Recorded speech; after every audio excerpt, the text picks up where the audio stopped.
বিসমিল্লাহির রহমানির রহিম। আসসালামু আলাইকুম দিনদার ভাই ও বোনেরা, আমি আজকে একটা তাবিজ নিয়ে আসি। স্বামী স্ত্রীর মহব্বত। স্বামী স্ত্রীর মহব্বত আল্লাহ তাআলার নিয়ামত। এটা অনেকেই বুঝে না। অনেকের স্বামী আছে, স্ত্রী রাইকে পরকিয়া করে, অন্য মেয়েদের পিছনে ঘুরে। কারো বোনের যদি স্বামী এই ধরনের ঘটনা ঘটায়, তাহলে আমি যে স্ক্রিনে যে তাবিজটা দিছি এটা লিখবেন।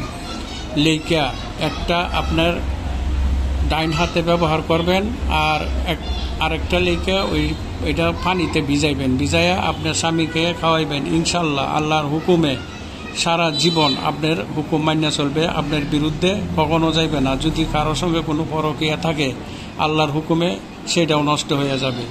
তবে এখানে আপনার স্বামী যত খারাপই করুক, আপনি তার সঙ্গে খুব ভালো ব্যবহার করবেন। তার সঙ্গে ভালো ব্যবহার করলে আল্লাহ তাআলাই তার মন ঘুরাই দিবে। আর এই তাবিজটা আপনি খুব গুরুত্ব সহকারে, যদি সম্ভব হয়, আপনি ডাইন হাতে রাখবেন। যতদিন এই তাবিজ আপনার সঙ্গে থাকে, ততদিন পর্যন্ত আপনার স্বামী আর কোথায়ও যাবে না, কোথায়ও ফিরে তাকাইবে না। আল্লাহর হুকুমে, আল্লাহর রহমতে এটা 100% গ্যারেন্টি।